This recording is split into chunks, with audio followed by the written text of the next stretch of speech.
I've never seen more stupid busy work in my life. If you're in that position at the moment and you're thinking, what we'll do now is we'll rebrand and make a big splash to get business back in, that is the worst.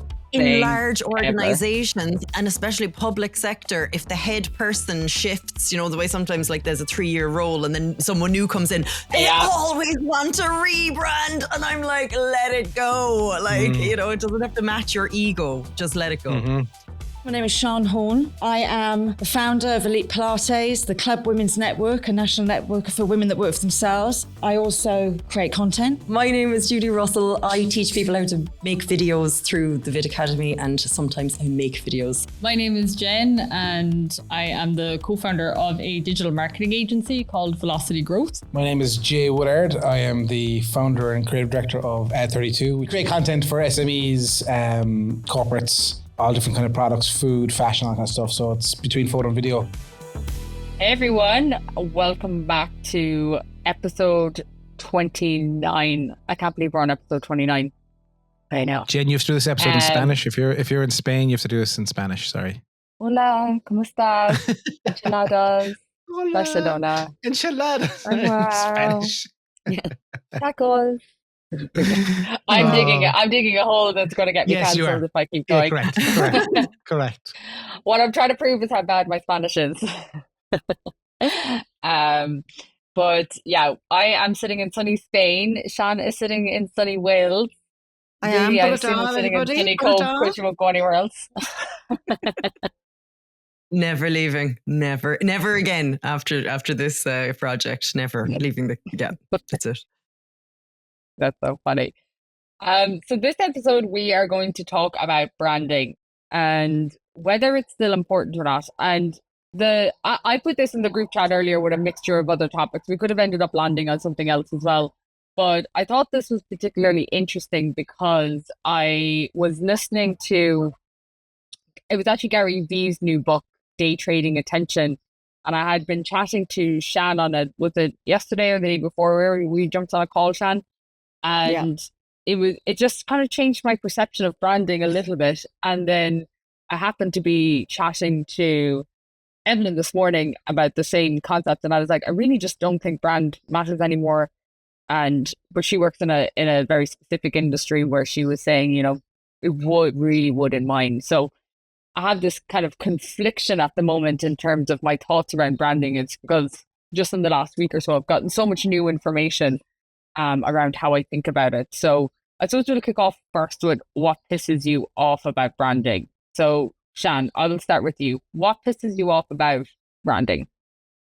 I think what pisses me off is that people think that there's just like a structure to it. You do piece 1, 2, 3, 4, then you have a brand, and it works the same for big, huge business and small business. And the fact of the matter is it doesn't. And the importance of it changes depending on the size of your business and the kind of business that you run. So I think what annoys me is people think it's just one process and that ticks every box and that's the end of it. Oh, and also people that think it's just go onto Canva, create a logo and that's the end of it. That's not it either. Do you know what I mean? So yeah, I think you've got to look at the businesses individually, especially like I do, working with small and medium business. It's definitely take the best bits to create something very special. Judie, what about you? What do you dislike about branding? You know, I'm having the exact same internal conflict as you are at the moment, Jen, with this like branding thing. And what's pissing me off is that people are confusing bad quality video with authenticity, or they're like, and I'm just, if what, like, yeah, I think I was telling you last week. It's so real. It's like, it's just bad quality. It's just bad quality. Like, and you know, you know, this TikTok expert telling me that I shouldn't be making the videos as produced as they are and stuff like that. But my point is, right, so I really thought about it. I took it on and I was like, okay, maybe we should reduce the production value. But then I was like, the reason that the production value is what it is because of the person who I'm making videos for, their brand. They do have a brand and I need to represent that brand. So while they might not be getting the kind of viral reach, my audience is only 200,000 people anyway.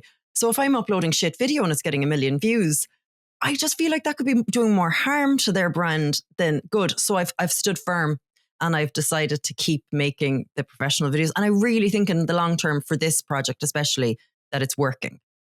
Especially because this person is a politician. Like Sian, I think influencers are different. I think that they're sharing behind the scenes of their life. They're not videographers. It's not expected to. So I kind of get that there. But it's funny when you put that into the chat. I was like, yeah, I do really want to talk about this because there's a lot of confusion around it at the moment, and a lot of people are losing jobs because of it. But the branding to me is not video, Judie. Branding to me is not video. Do you know what I mean? And that's why I'm saying one size doesn't fit all. Totally, but it's a level of professionalism like that you reach with your brand. Do you know, like your brand, personal branding or brand? I'm just talking about my person who's a politician who I'm making videos for. He has a certain level of professionalism that I think he should be hitting. There's a standard there, yeah. A quality of content that needs to go out.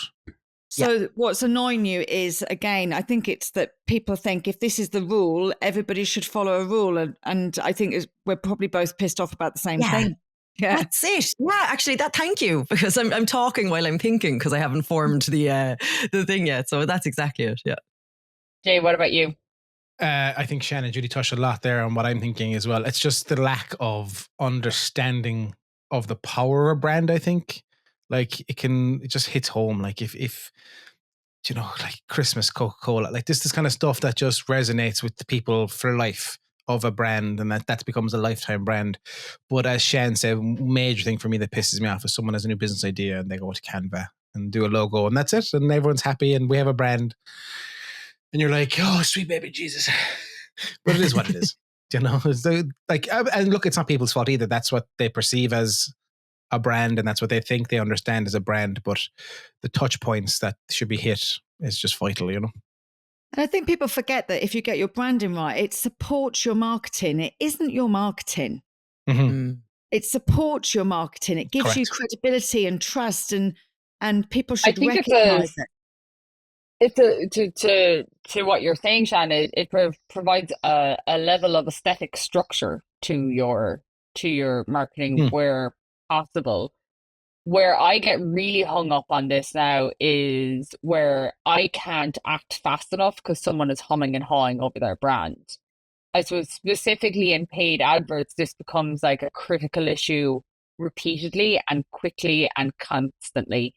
What I mean by that is I need to throw 20 ideas out in the world and come back to a client and say, right, we're going to professionalize these 3 sets of ideas. But so there needs to be a little bit of give and take on the brand where I can experiment with it to figure out exactly what's going to work and then tie it better into the brand for like the big splash campaign. I find that I struggle a lot with like, okay, here's 10 ideas. Could you make my logo a little bit more bigger, or can you put my logo even on the ad, which is a little bit of one of those things at the moment where it's like, you know, if it's not aesthetically blue consistently, it's not going to work, or like everyone making all of these assumptions of what a lot of people make their brand based on what they like aesthetically. First and foremost, you're not going to take a logo that you personally don't like.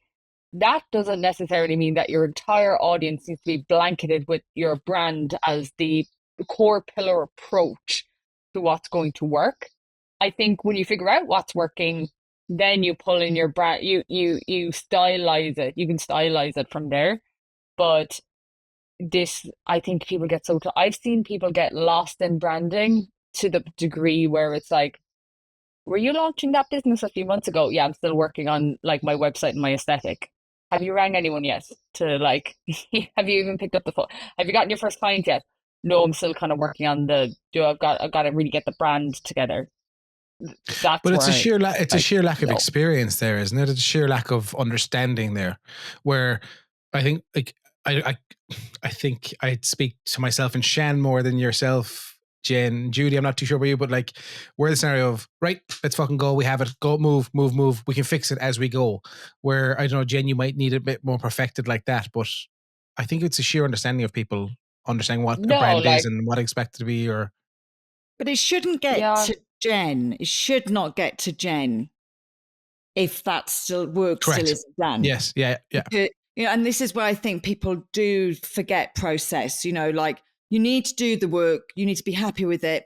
Like I tend to meet clients, a year in, they've done a load of advertising, they've done this, they have a logo, they've kind of gone, I like the color purple, but they don't have a brand. Everything looks different. There's no consistency at all. So they're doing really good work, but I don't recognize them anywhere.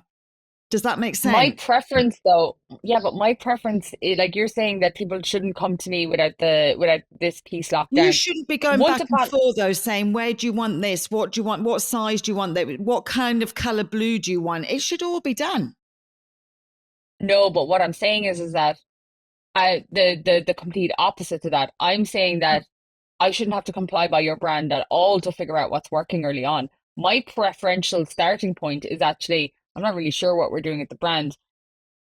Get the data for me. Like I prefer starting from not quite a clean slate. Like for example, I work with an American brand that has really slick branding, but they're also like, just figure it out. As in, like, we've been messing about with influencers, UGC, all of this. We've stripped back the logo. We don't need everything everywhere. It doesn't need to be red. It doesn't need to be that. And we can move so much better on getting the answers. And then I can go back and say, do you know, if we tweak this slightly in your brand and then stylize the rest like this, then we'd be like, I think it's the lack of flexibility with the brand. Like people have their 1 page document and it comes to me and I absolutely understand it and I can stylize the ads towards it. But I should be used as a leverage there to say, tweak it if it needs to, tweak it if you think there's lots of different ideas you can test. Come back and we'll change that 1 pager to improve everything moving forward afterwards. People also think of that as like a static 1 page doc that you do at the start of your business that can't be adjusted moving forwards. And then you get landed with a 75-page brand identity and whole thing that you have to go through, and you're like, oh. I tell you, I got one from Skoda before, just Skoda, the car brand. And I was working for a car company that supplies Skoda, and to say like their ad specifications were within like 1 pixel of adjustments. As in, so like, there's no creativity there. You're just a number No. there filling out something. Like there's no creativity on your end there. Like, and I understand that they're a globally recognized brand that has a perfect aesthetic. You can recognize Skoda everywhere. But that's all well and good if you're Skoda or Coca-Cola or this, that, and the other. If you're a mom and pop business down the road, yes, you need your brand, but you're also probably like reflecting back on your goals. Like I think you need to focus less on brand if you're like somewhere between 0 and 1 million in your first stint of like growing. I don't want to say the early part of business because that's like even 1 to 6 figures. That early section, you have to give and take on every aspect of your business. And I feel like everyone just puts this rigid cage around their brand and they're like, this is the only thing that I have perfectly fit and everything else I'm going to squash around. Everything else is becoming fluid around it. When actually that should be a malleable piece of the business early on as well. I'm on a rampage. I love it. Yeah. But even Dan, like what do you like about branding? Pure example. I'm going to cover this thing here, Go. right? I met a guy for coffee. He had a whole idea for a pitch, a plan. I got this entire booklet. I'll block the product. Literally like booklets and letters of everything. I told him the price in the meeting. All of a sudden, yeah. And then I emailed him after, and he said, "Look, you're out of our budget." I'm like, "You gave me a fucking information pack that probably cost you about €7 to print, €5 to print." Like, they just people. The problem is a lot of people see branding as well as merch, pens, this kind of stuff. Yes, we need it, but a lot of people just see it as they want a brand to be able to do that. They want to go, get the pens, get the hoodies, get this kind of stuff. The startups, like in that all that kind of shit. I'm like, stop wasting money, please. Sorry, I was just sitting here. It's still in my office. That was about 6 months ago. I know I haven't thrown it away. Your PTSD booklet. Yeah, just sitting there. That's so funny. Dan, what do you like about branding? What do you think it brings to the table in the same breath?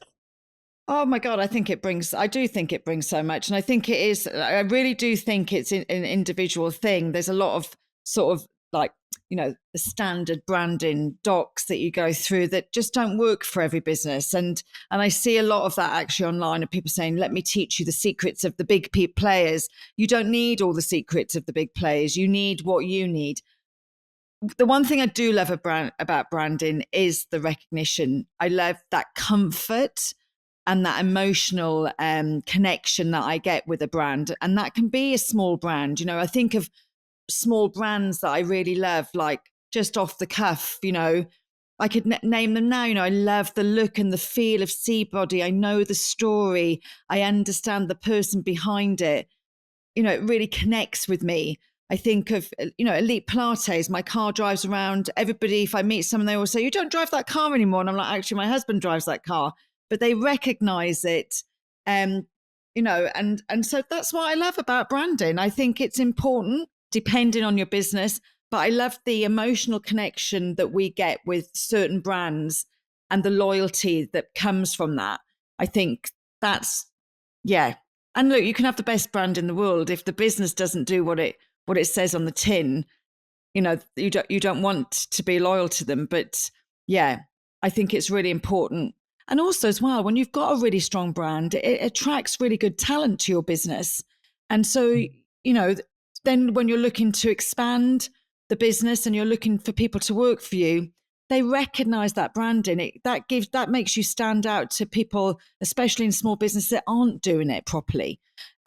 So I do love a bit of branding, without a doubt. Love it. Judie, what about you? Yeah, I love branding. I've created multiple of those documents for different companies and organizations with the colors and the fonts and the designs and stuff like that. But I do love it. Like I love the psychology behind what kind of brand things can make you feel and stuff like that, and trying to whip it all together for someone. But when I was younger, like I used to always like buy the cheapest thing. I'm sure we all did. We were all like frugal and saving money. And I was like, there's no difference between the cheap thing and the expensive thing. And then as I got older, I started to realize there was a difference between the cheap thing and the expensive thing. And my Polish friend said to me, she was like, poor pays twice. And I was like, that's such a good thing. Like, if you buy a shitty toaster, you're going to have to buy another one in another year's time if you buy a good toaster. So it's more expensive probably for the brand that you recognize toaster. And that money, probably, I was only thinking about it earlier, 10% of that money has gone into making the toaster part actually last longer, and then 90% is gone into their international branding. That makes me, so, but it's a trust thing. And every time I've spent money on something that's a brand, like, I'll just manifest a Dyson. I don't have a Dyson yet, but it's on my list. But I just know I'm going to love that Dyson. Do you know that kind of way when I do get it, as opposed to a different brand that probably operates the same, but there's just something about what they've sold me about their story and who they are that it makes me want. Jay, what about you? I think like the girls, it's the emotional connection. Like I can go back again to like the donut days where there was a lady who used to come in every week. She was getting cancer treatment, and her treat was to get a donut from Huckleberries. She wouldn't have any other donut. It was Huckleberries only. It was a Huck's donut. And there was kids, that kind of stuff that they only like love the branding and stuff. My daughter's 2. She can talk some sentences, but she can say McDonald's perfectly. Do you know what I mean? It's just I love McDonald's as a brand. I think it is so fucking good. Like, it's so good what they did. Now, obviously, you can hate or whatever they serve, whatever. I don't mind if the kids like it. I don't like, once in a while it's a nice treat, but how they do it is just phenomenal. Yeah. And that movie tipped me over the edge. Then, like, I know it's what he did was horrible, somewhat business wise, but just McDonald's to me is probably the best brand in the world, in my opinion. One of them. Yeah. Oh, you've got me thinking now.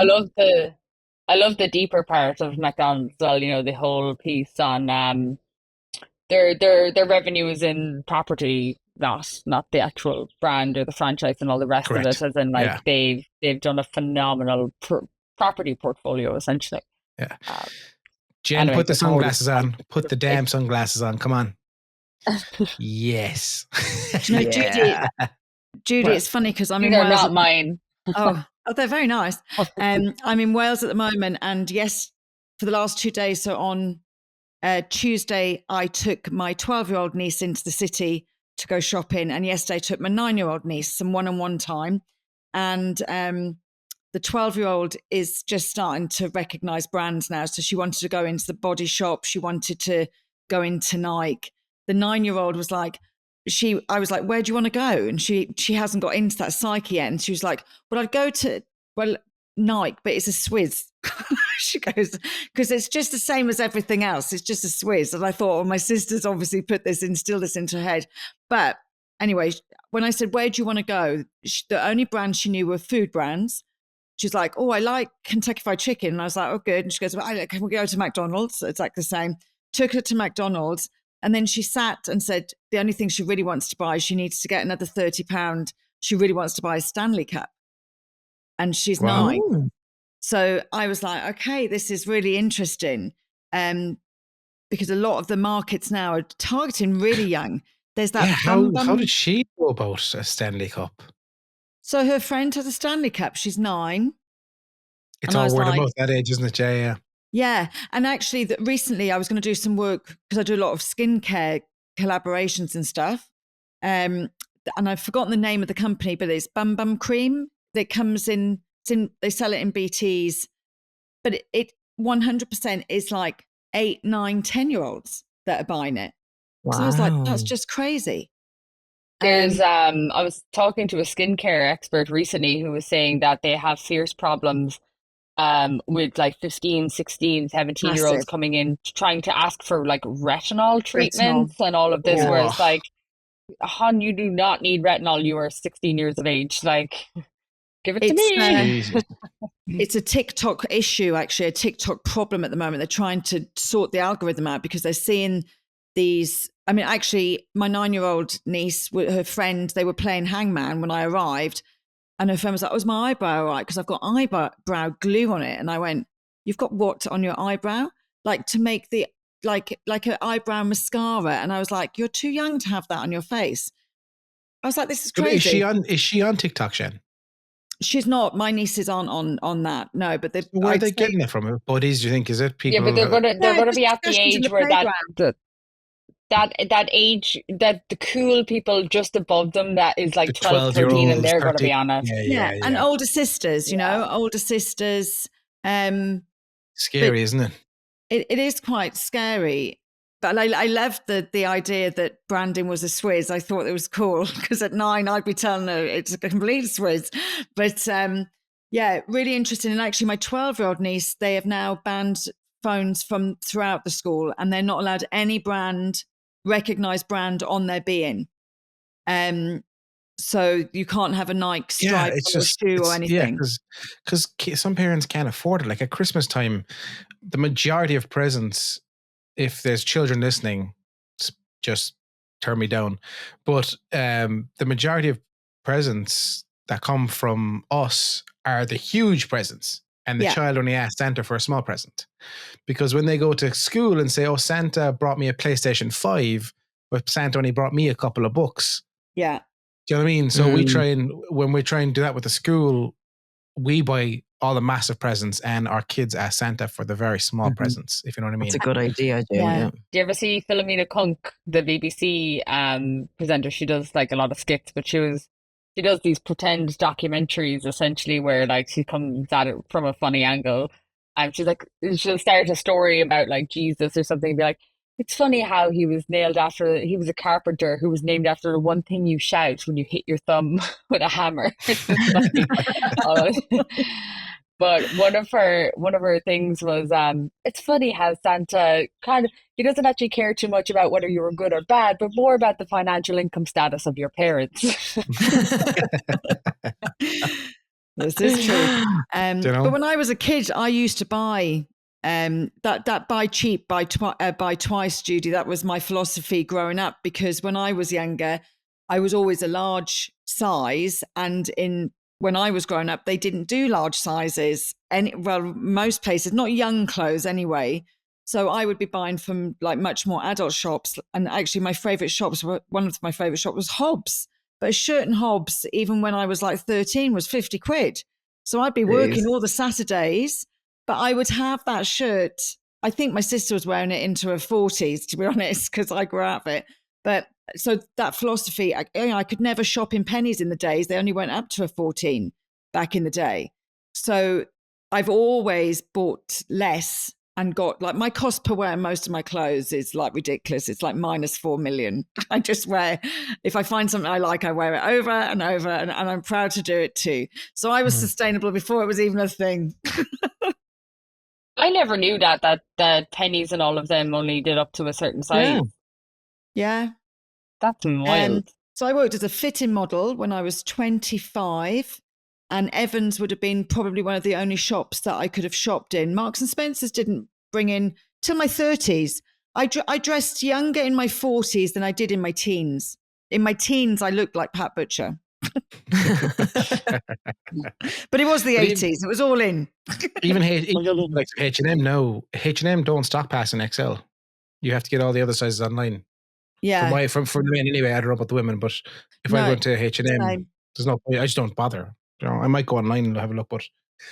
And it's good that you said that, actually, because you don't bother. You know, there's loads of shops that do larger sizes like River Island, H&M, etc., but you can only buy it online. I could not be bothered with that.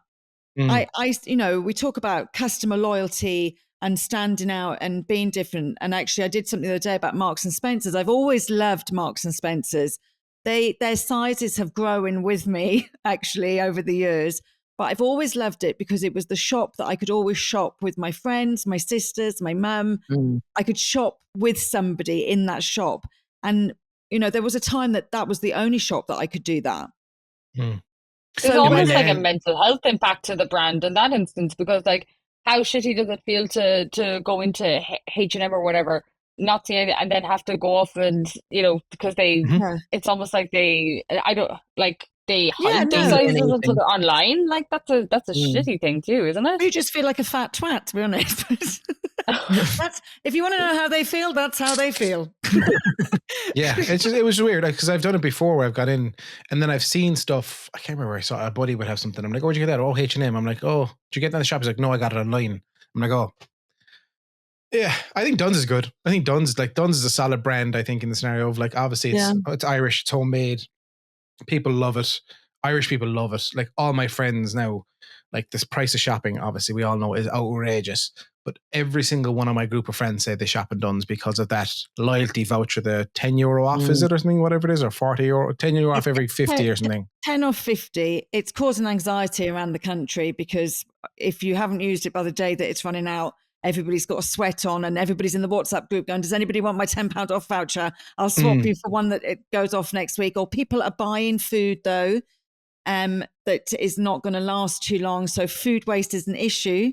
You know, probably the number one issue at the moment. And the other thing is, like, I'm a real shrewd shopper. Like, I can tell you what's the best shop to go to depending on what you want, because I love just strolling around shops. And Dunn's is not the cheapest shop. So you can give me the €10 off. You still be better off. But there's certain things. So even Aldi now, right? So I love Aldi's marketing because Aldi will pull you in with middle aisle or like, you know, cheap veg or whatever. But then I'll see something. I'm like, oh my God, that's €2 more expensive than Tesco's, and vice versa. So I found a shopping bill. I'm going to do it next week. I found a shopping bill. For some reason, I kept this bill from like this time last year, and it's up on my chalkboard. I don't know why I kept it, but I did. I'm going to go and do that exact shop next week, exactly the same, and we're going to see how much it costs. I'm not that person to go to Tesco's, to Dunn's for separate projects, like our separate. I'm not that person. People are like, oh, shop around, go to Dunn's, get your meat there, get your whatever you need there, and go to Aldi if you're. I'm not that person. Do you mean I want the one-stop shop? So like I'm hearing my buddies saying, because my usual shopping is about 200 to 250 a week with the family, because we have a feckin' boil water notice down here, so we have to buy water. It's outrageous. But anyway, has been happening for 6 years. Councillors, if you're listening, but they're saying they're getting 40, 50 quid a shop off because they're repeat buying, and like it's just a good thing. And the clothes in Dunn's, I think, are solid, well priced for kids. So they're doing it right, I think, with the brand. They're kind of making it a family first brand. Do you know? Yeah. The Evelyn's brother's fiance, I was chatting to her yesterday. She is the fashion designer for most of the merchandising for the clothing ranges in Dunn's. Oh, nice. And yeah, it was just super interesting. But there's actually a Dunn's over the road here because apparently the owners used to come out here a lot on holidays and they were like, we need a Oh, Dunn's. class. So they made That's one. class. The Dunn's over the road.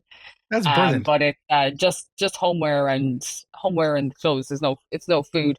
I assume they wouldn't be able to compete locally with the prices Prices. from a food perspective. Mm. But yeah, there's Duns out here as well. Which is interesting. Um, Teach me something new. Shan, do you want to kick off? What would you teach us about branding? Shan's face. Oh, I don't know.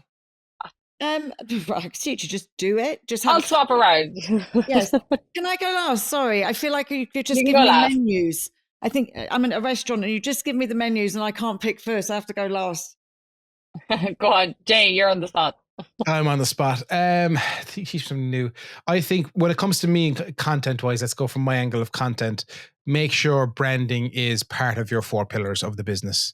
So let's say you're a cafe, you're doing 4 pillars: staff, brand, community, product. They're your 4 pillars for all your content. That way you're fully covered every time. Is how I would approach branding. And then obviously for yourself and for your marketing team, have an idea of what the brand means, have stories behind the brand, have your brand, as we said, the pamphlet, whatever it is, but don't have it 75 pages because whatever it is. But yeah, have your brand. As we said, it's very important, but do include it in your content because people recognize it more and see it more and that kind of stuff, you know? Judie, what about you? Yeah, I'd start with the theory. I'd start with like how you want people to feel, how you feel, like all that stuff, and I'd actually get that down before going anywhere near all of the colors, fonts, and stuff like that, because they're not as important and they can be changed. But like, if you are a professional, if you want to be seen in a professional light, then make sure that that is part of your branding. Do you know, that kind of way? And maybe it's not. Do you know, that kind of way? Like it could be something else. But like, yeah, I just think that you need to get that stuff more right than. And I also stop telling us to put the logos on the videos. Just keep the logos off your videos. Just Oh, like I nobody cares hate about it. your logo. I hate I it too. hate And it. I think I've told you this before. Pull up signs in the shot behind the person. I want to kick those pull up signs down. I don't mind that now and then. I get that. But I remember when I used to work for 96 FM, this was back in 2015, and every video had to have a watermark on it. But I'm talking like every video. So like social media videos, quick off the cuff videos. And we used to have a watermark app dedicated to adding watermarks, and you have to resize it. And I was like, I hate this. It doesn't need to go anywhere. Like, obviously, we're not going to go viral with a video of some woman talking about something. Like, it's just, yeah, I get it. Some woman talking about something. But do you mean we're not? There's no need for it to be branded. Like, there's no need for this. It's because she's a woman, Jay, isn't it?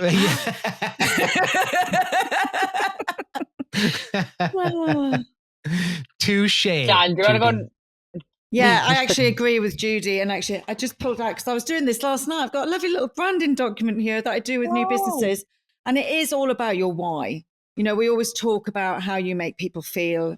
It's super important. What is understand where you land. So understand your competition, what's going on around you.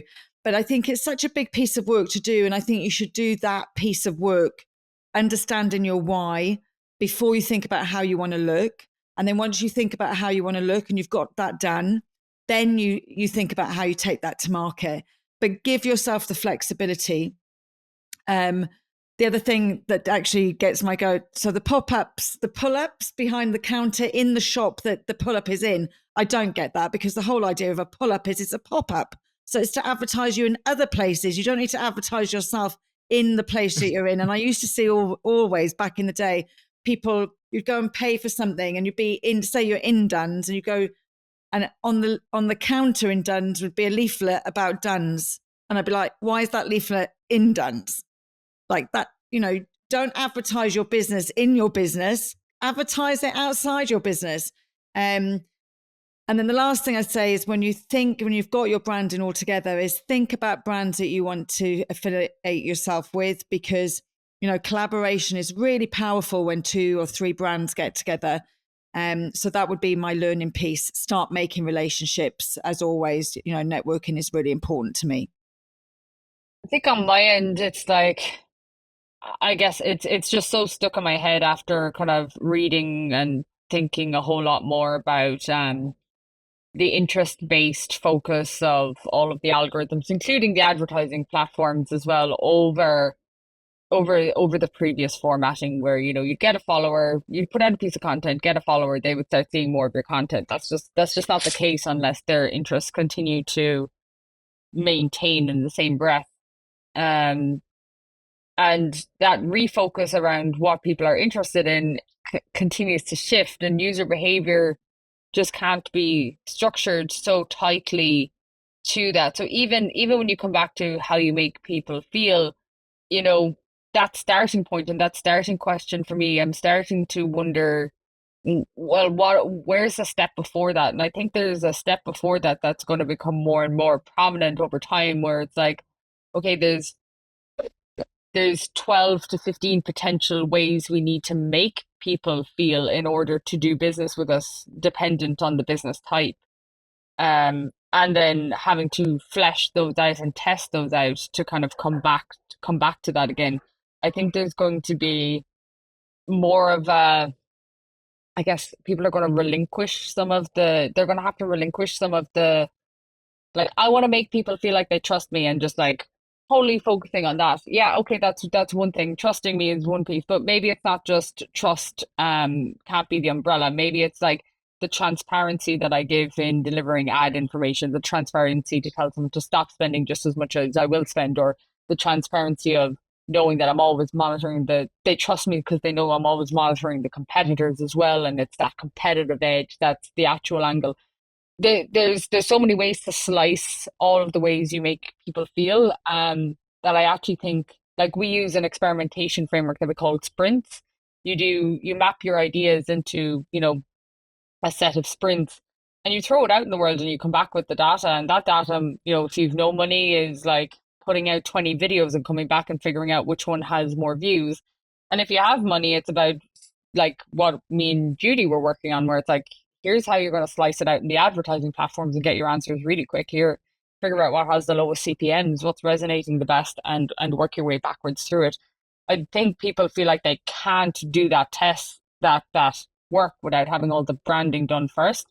But you can absolutely throw stuff out into the wild and figure out your branding as a secondary step once you have a strong understanding of how people are going to connect with you, how what that feeling needs to be to really grow the business. So I think there's going to be some shifts around it. I think you're right, and I think understanding as well. It's the how you make people feel is quite a broad, statement. It's who are you making feel like that as well. You really have to. Like, I was on a call today actually with a lady, and she was like, "Oh, but she deals with women," and I said, "Brilliant. What kind of age would they be?" She deals with it. She has a certain service, and she was like, "Oh, like all people." And I was like, "But can you get this when you're 50, or can you?" And she was like, "Oh no, they'd all be 20 to 40." So I'm like, "Well, straight away, you're only dealing with people 20 to 40." And she's like, yeah, I suppose I am. And I'm like, okay. And, she say charges £1,000 for a session. And I'm like, okay, so are you marketing to people that don't have an income of under X amount a year? And she goes, yeah, probably not. Do you know what I mean? And when you start thinking about who you're talking to and how you make them feel in a certain way, you can start pinning down the language that you use. And that's all part of branding. And even That's just so like, interesting. you can make someone feel great. You can make someone feel like they definitely want your product. There's a difference there between making someone feel like they need it Yeah. and want it. Mm. There's these slices here that are just far more granular. That, anyway, I'm knee deep in trying to rebrand myself, so that this is all coming from a chaotic standpoint as well. So I'll just caveat everything I've said with that. By the way, I'm the type of person who will just launch that website next week, and it's pulled from a template somewhere, and I'll slap a logo on it, and it'll Love be it. absolutely fucking fine for the first few I weeks love until I it. figure it out. I love it. What Judy, do you I cut think you it off. What is? were you saying? So Oh, sorry. What do you think of this though? Because like I'm just going to go through a rebrand not a rebrand, but a change of my website and stuff. Because again, ever evolving. This is the 4th time in 4 years, and it will change completely. However, I recently popped up a really beautiful landing page for the club's women's network, and I'm like, I think I'm just going to go for a landing page because actually for the services that I provide, I don't need 2 tons of information. Mm. My information is so out there through podcasts and through social. I'm like, I don't need to stick videos up on a website. And so I think the landing page is the route I'm going to take because I think aesthetically it's so simple.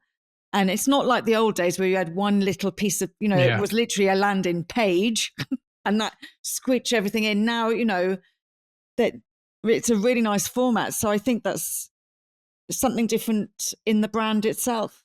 There must be something in the air because I'm also looking at a rebrand. Is it because the local enterprise office are giving a second voucher? Are you going to go for that? I used that second voucher 3 years ago.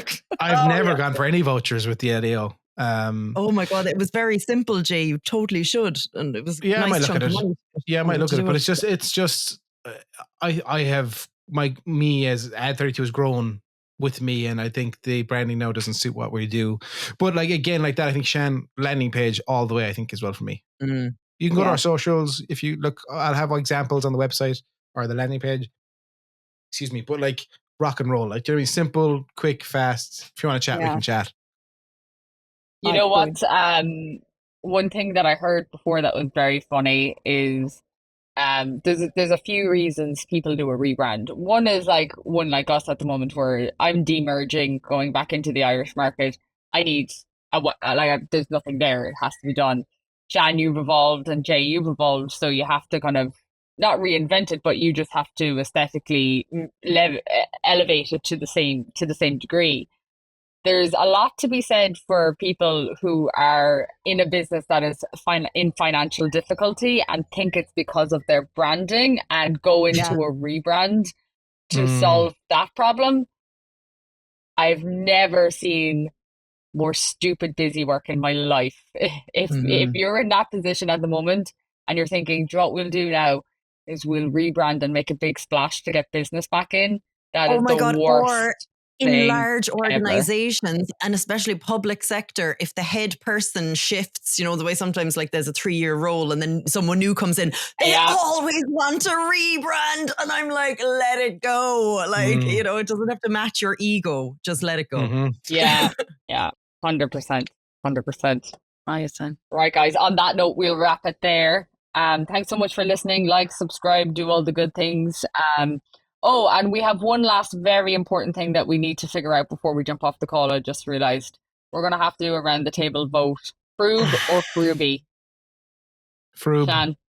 I didn't understand what this was about at all. The yogurt. Do you know the yogurt? Oh, is it called a Frooby? I thought it was called a Tetra Pak. I would have said Frooby. I call it a Frooby. It's a Froob. There's no double. It's not a double E. Frube. Froob. Oh, it's a Froob. You know what? Well, Joe, will we check one of their adverts and see what they say? Yeah. Yes. Let me have a look here. Let's get this out of the This way. is hilarious. So you better explain that somebody sent this in as a message. It's on our social media. I didn't even know we'd spoken about Froob. We had in our last episode, we were going to put jam into a Froob pack. Frooby. You see the way you've doctrinated me. Say Froob already. I'm listening here now. 2 seconds. I'm listening here. Froobs. Oh, the suspense. Froobs. Yeah. It hasn't got an S on it, is it? Frubes, and it says Froobs. Try them frozen. Yeah. Right. Okay. And that's that. Thanks so much for listening. Yeah. Go on. Bye, everyone. Thanks, guys. Bye-bye. Subscribe.